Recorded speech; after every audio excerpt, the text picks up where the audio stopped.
खबरें विस्तार से डिटेल्स में आपको मैं बताऊंगा। पहली खबर है, सुप्रीम कोर्ट ने केंद्रीय सरकार की कड़ी आलोचना की, जिसमें उसने सशस्त्र बलों के कर्मियों और उनके परिवारों को पेंशन विवाद के कारण अनावश्यक कानूनी लड़ाई में बार बार खींचने पर ध्यान दिलाया है और कहा है कि इसका सशस्त्र बलों के मनोबल पर नकारात्मक प्रभाव पड़ता है।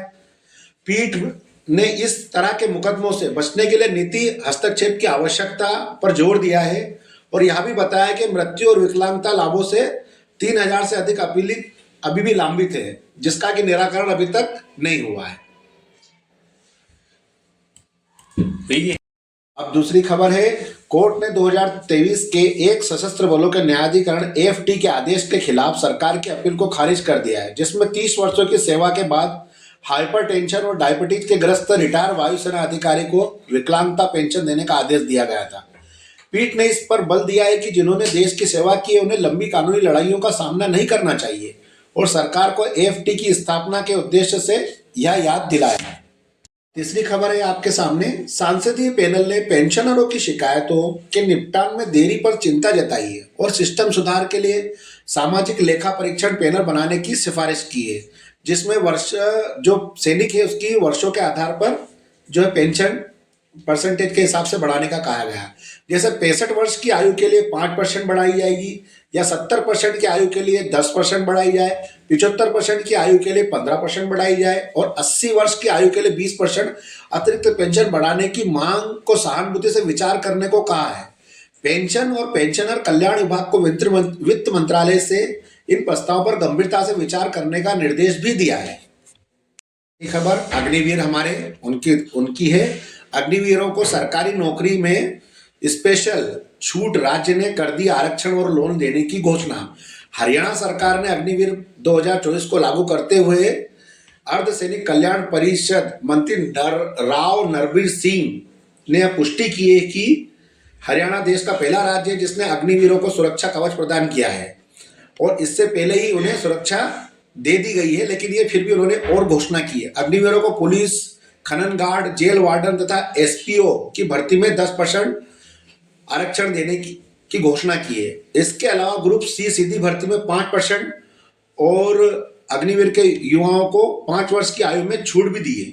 इसके अलावा संयुक्त परीक्षा सीईटी से भी छूट दी है। जो अग्निवीर स्वरोजगार करेंगे उन्हें 5 लाख तक का लोन देने की भी उपलब्धता कराई गई है। HKRNL की नौकरियों में भी मिलेगा अपर हेड और HKRNL के माध्यम से भी जो है अग्निवीर सैनिकों को इसमें भी जो है भर्ती की जाएगी और 30,000 रुपये से अधिक मासिक वेतन पर सेवाओं में रखने का प्रस्ताव भी रखा गया है, जो कि उद्योगों में 60,000 रुपये सब्सिडी भी उपलब्ध कराई जाएगी। और अग्निवीर प्राइवेट सुरक्षा कर्मी के रूप में भी सेवाएं देना चाहते हैं तो उन्हें गन लाइसेंस प्रदान करने की भी प्राथमिकता दी जाएगी। और अब वीर नारियों के लिए भी है। मैं आपको बताना चाहता हूं कि यह कहना OROP 2 और 3 वीर नारियों को पेंशन में कोई बढ़ोतरी नहीं की गई, यह बात सही नहीं है। सही बात यह है कि क्योंकि उन सभी वीर नारियों को पहले ही उनको लागू पेंशन से ज्यादा मिल रही थी, उनकी पेंशन से बढ़ी हुई किसी भी रकम की कटौती नहीं की गई, लेकिन चूंकि उन्हें पहले से ही अपने हक से ज्यादा पेंशन मिल रही थी इसलिए अब कोई बढ़ोतरी नहीं की गई है। आशा है कि आप मेरी बात को समझ गए होंगे। अब आगे की खबर, 2025 से नए पेंशन नियम अब भारत में कहीं भी ईपीएस जमा करें, है कि नहीं, ये भी खबर है एक, जो कि 1995 के तहत पेंशन भोगियों को अपनी मासिक पेंशन प्राप्त करने के तरीके में बड़ा बदलाव देखने को मिला है। किसी भी बैंक शाखा में अपनी पेंशन प्राप्त कर सकते हैं, है ना, भले ही किसी दूसरे शहर या कस्बे में चले जाएं। इसे भारत सरकार ने लचीला और आसान प्रदान करने के लिए यह बनाया गया है। पेंशन भुगतान आदेश पीपीओ को हस्तांतरित किए बिना भी आप इसका लाभ उठा सकते हैं, इसके लाभ ले सकते हैं। यह पेंशन जो है इससे 78 लाख से अधिक ईपीएस पेंशन भोगियों को लाभ होगा।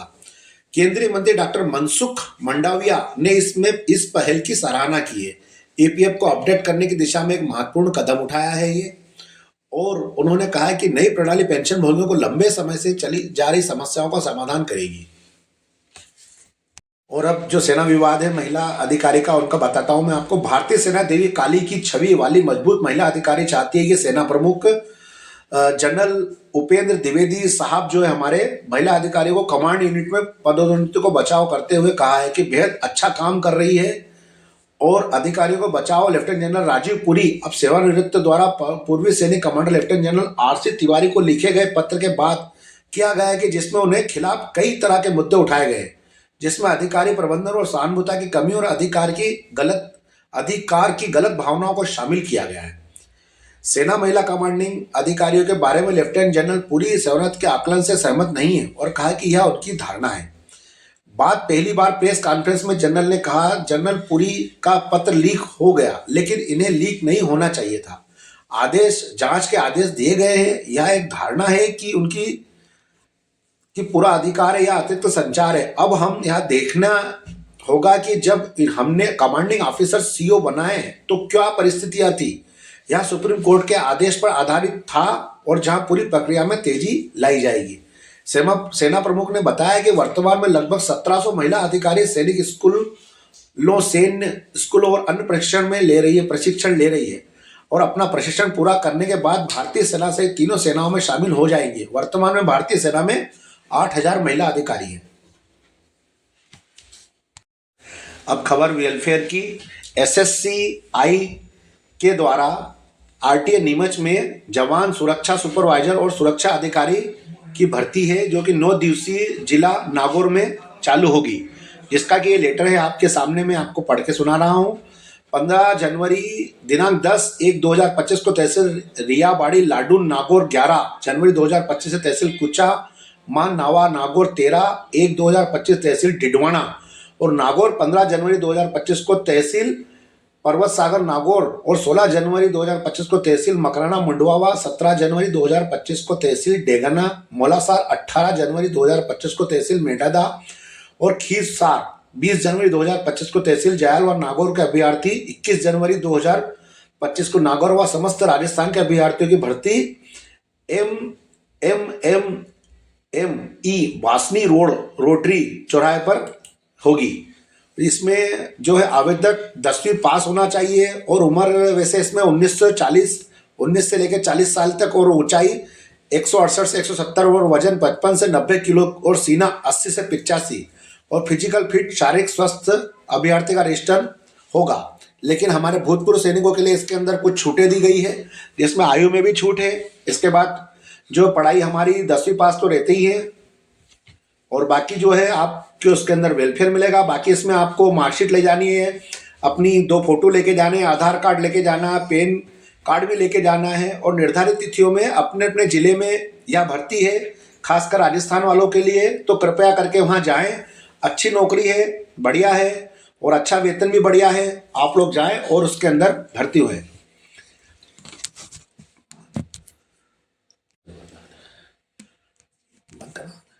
और सुरक्षा सैनिक 13,000 से 22,000, सुरक्षा सुपरवाइजर के लिए पेमेंट है 15,000 से 25,000। स्नातक व कंप्यूटर नाले सालाना वेतन वृद्धि का पेंशन, ग्रेजुएटी बीमा, आवास व मेस की सुविधा और लोन 1 लाख से लेकर 6 लाख का दुर्घटना बीमा, 100% जॉब, 65 साल की स्थायी नौकरी दी जाएगी।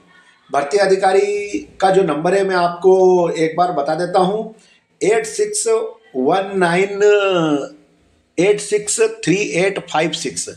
एक बार फिर से मैं बता रहा हूँ आपको भर्ती अधिकारी का नंबर। आप लोग चाहें तो इसको नोट कर सकते हैं, 8619863856 पर आप संपर्क कर सकते हैं। और बारकोड स्कैन भी, अधिक जानकारी के लिए आप बारकोड स्कैन नंबर से भी, इसी नंबर का मैं आपको एक और बार नंबर रिपीट कर देता हूं जिसमें आप इसकी पूरी जानकारी ले सकते हैं। यह नंबर है 8619863856। धन्यवाद। जय हिंद दोस्तों।